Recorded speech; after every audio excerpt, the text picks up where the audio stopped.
구약성경 시편 61편 1절에서 5절 말씀.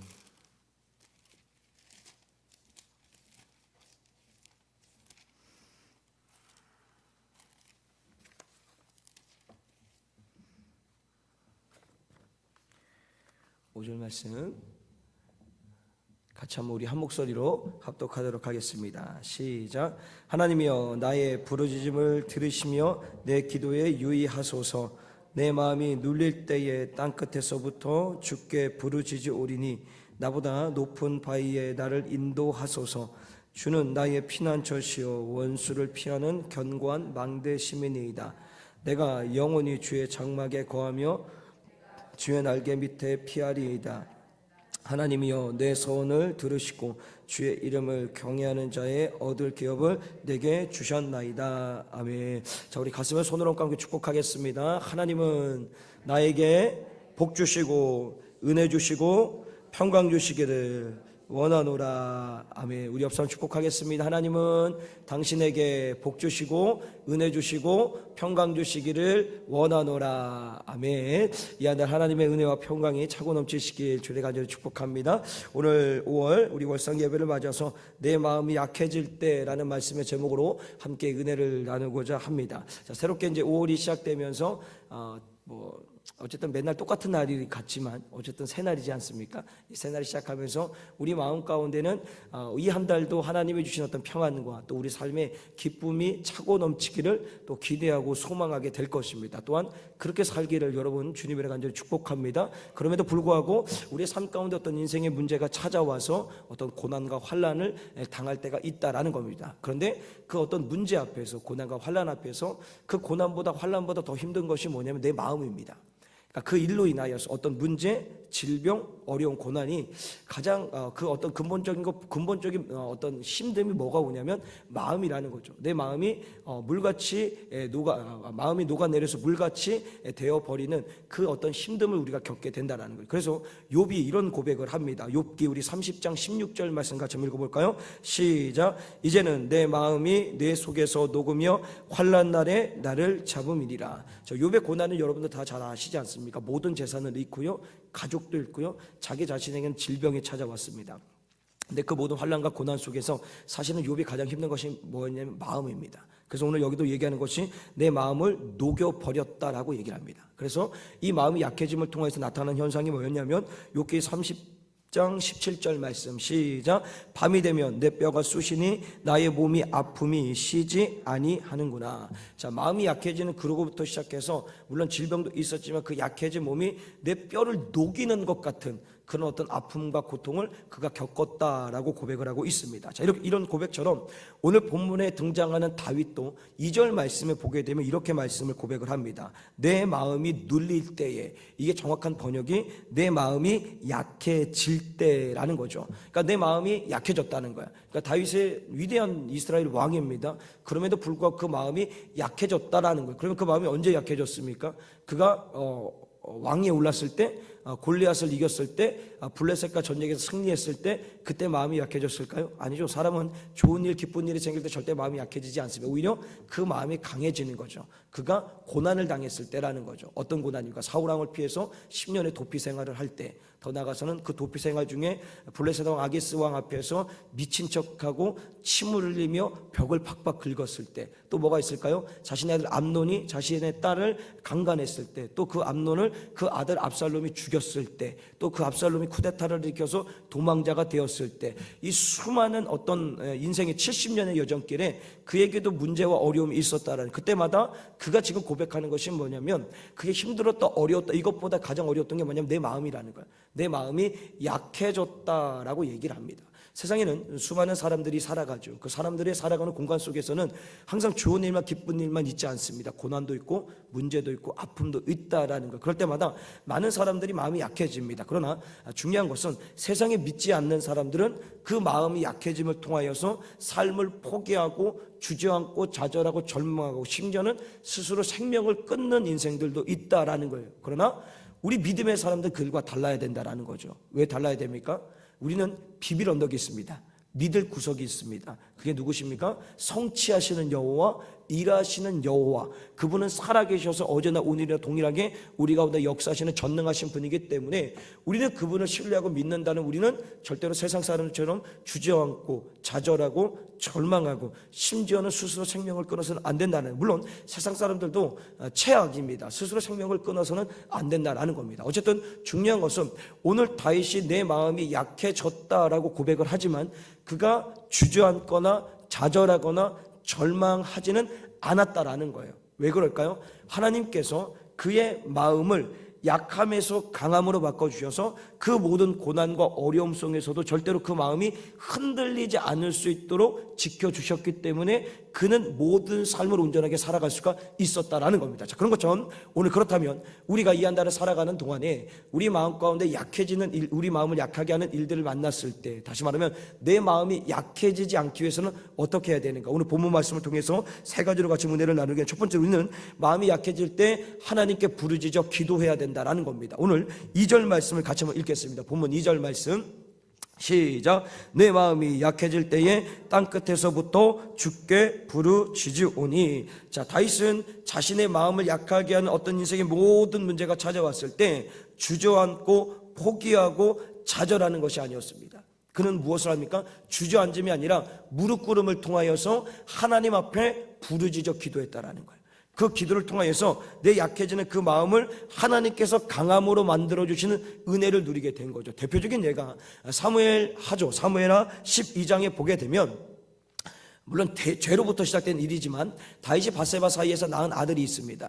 그 아들을 낳고 이 아들이 중병에 걸리게 되죠. 중병이 걸렸을 때, 자, 자녀가 부모 중에 자녀가 아픈데도 그것이 고소하고 잘 됐다라고 느끼는 부모가 있을까요? 없습니다. 같이 아파하고 괴로, 오히려 그 아픔이 내 아픔이 됐으면 좋겠다라는 마음을 갖게 되겠죠. 그럴 때 이 다윗이 그 중병에 걸린 아들을 놓고 어떻게 하냐면, 우리 사무엘하 12장 16절 말씀 같이 읽겠습니다. 시작.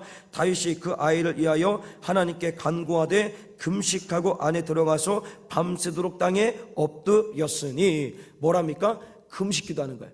밤새도록 그 아이의 질병을 치료해달라고 하나님 앞에 금식하며 부르짖어 기도했다라는 거예요. 근데 그 기도가 어떻게 됩니까? 그 아이가 병을 앓은 지 7일 만에 죽게 됩니다.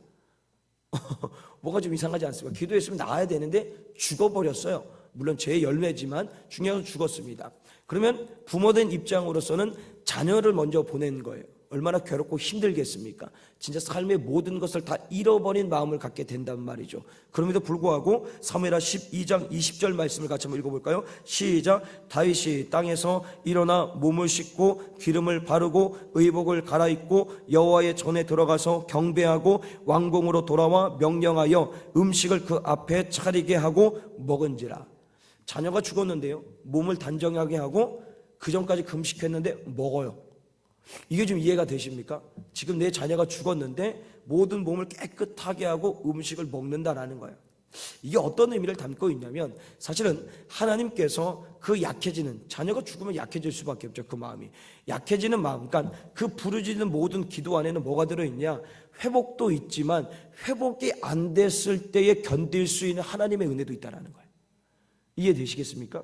그러니까 오늘 다윗이 하나님 앞에 부르짖어 기도하면서 진짜 가장 인간이 누릴 수 있는 어떤 고통, 가장 큰 고통, 배우자가 죽는 그 다음에 자식이죠. 그 자식이 죽는 고통 속에서도 그가 아무렇지 않게, 오히려 이것이 감사의 고백이 될 수 있도록 바꿔내신 것은 하나님인 거예요.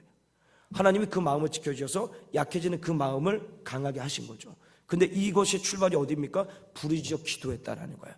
오늘 이 세 달을 맞이한 이 날에 우리는 항상 기억하십시오. 주님 앞에 부르짖어 우리는 기도하는 삶을 살아야 됩니다. 그럴 때마다 항상 좋은 일도 있겠지만 안 좋은 일 가운데서도 그 안 좋은 일이 내 마음을 물같이 녹아내려서 흔들리고 좌절하고 절망하고 주저앉게 하는 것이 아니라, 내가 기도함을 통해서 하나님께서 그 일이 현실적인 어떤 현실 앞에서 변화가 없어도 계속 그 일을 당하고 있지만 내가 그 가운데서도 흔들리지 않을 수 있도록 내 마음을 주님께서 굳건하게 붙들어 주신다라는 겁니다. 나가서 두 번째로요, 우리가 마음이 약해질 때 우리 하나님이 피난처 되시는 그 하나님만을 의지해야 된다라는 것입니다. 오늘 보면 3절 말씀을 같이 한번 읽어볼까요? 3절 말씀 시작.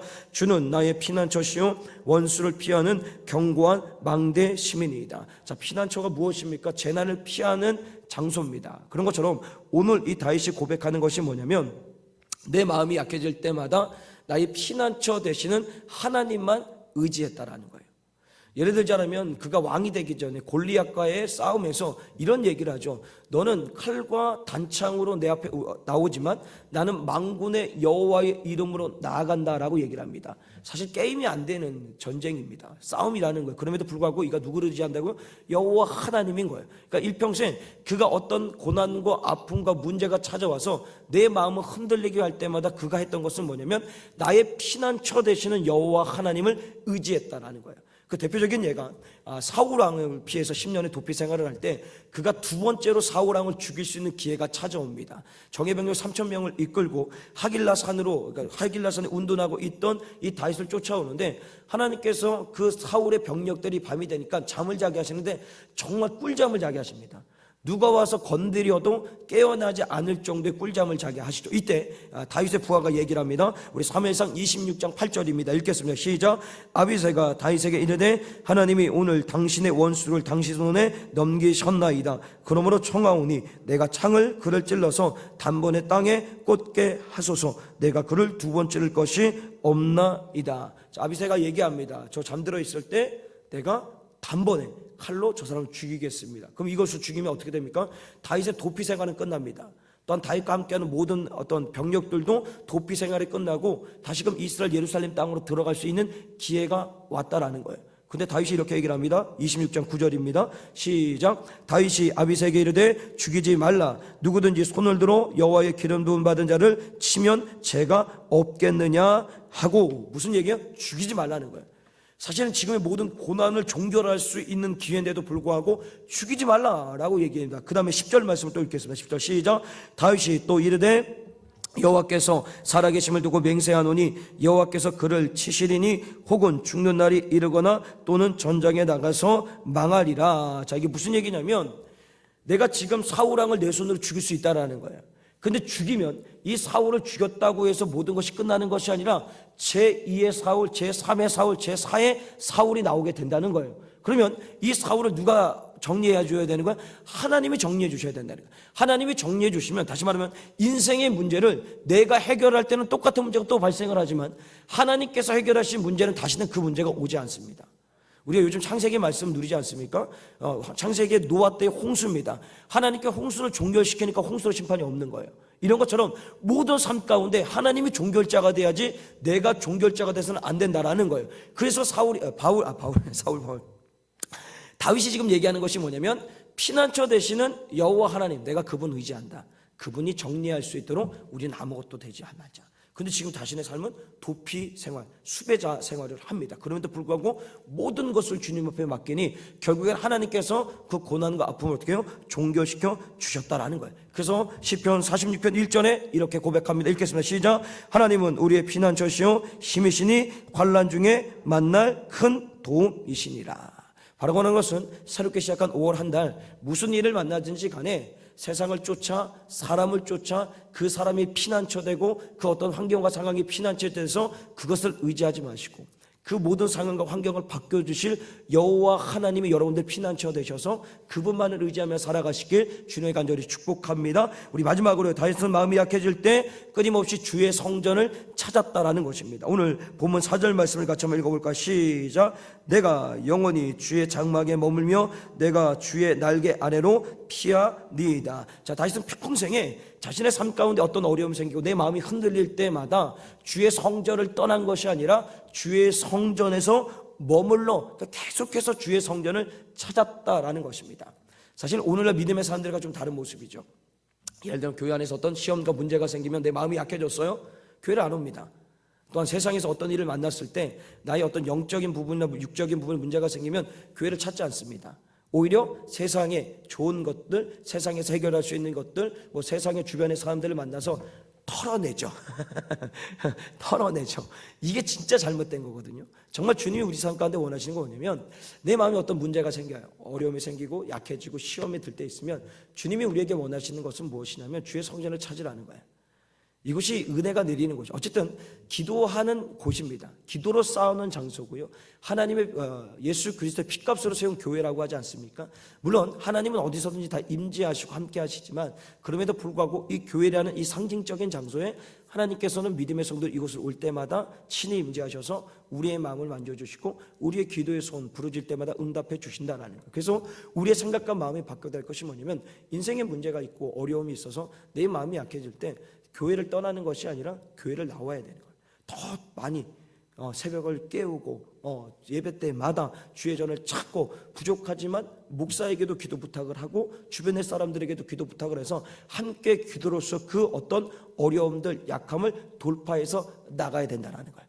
오늘 다윗은 그 마음이 약해질 때마다 주의 성전을 찾아서 그 모든 상황들을 견디고 버티고 이겨냈다라는 것입니다. 중요한 것은 오늘 말씀을 정리합니다. 오늘 다윗은 자신의 마음이 약해질 때마다 하나님께 부르짖어 기도하고, 그 부르짖어 기도하는 하나님의 대상을 피난처 되시는 여호와 하나님을 의지하며, 무엇보다도 그 하나님의 은혜를 누리기 위해서 주의 성전을 계속해서 찾았다라는 것입니다. 이 5월 한 달 여러분의 삶 가운데 여러분의 마음이 약하는 일들이 어떤 일이 발생할 때마다 오늘 다윗이 이렇게 한 것처럼 끊임없이 하나님께 부르짖어 기도하십시오.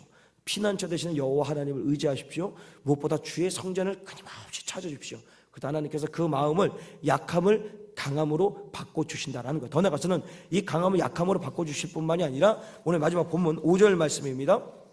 우리 5절 말씀 같이 한번 읽겠습니다. 시작. 하나님이여, 주께서 나의 서원을 들으시고 주의 이름을 경외하는 자가 얻을 기업을 내게 주셨나이다. 주시겠다가 아니라 주셨나이다 라고 확정의 고백을 합니다. 무슨 얘기냐면, 우리가 주님 앞에 부르짖어 기도하고 피난처 되신 여호와 하나님 의지하고 주의 성전을 찾으면 우리의 약해지는 마음을 강하게 해줄 뿐만이 아니라 오늘 이 말씀 속에서 나의 서원을 들어주셨다. 가장 먼저 여러분이 기도하는 모든 기도의 소원들, 제목들을 주님께서 응답해 주신다라는 거예요. 그럼 그 안에는 인생의 문제도 있고 아픔도 있고 질병도 있고 괴로움도 있고 그 모든 것들을 해결해 주신다는 거. 더 나아가서는 두 번째 어떤 은혜, 주의 이름을 경외하는 자가, 이 경외한다라는 것은 예수 그리스도를 믿는 의인들을 얘기한다. 다시 말하면 이 오고 가는 역사 속에 다윗 앞에 있었던 믿음의 선배들, 그들을 경외하는 자라고 얘기를 합니다. 그들이 얻은 기업을 내게 주셨다라는 것은 그 하나님을 온전하게 섬겼던 믿음의 선대들, 하나님께서 베풀어 주셨던 그들에게 내렸던 복이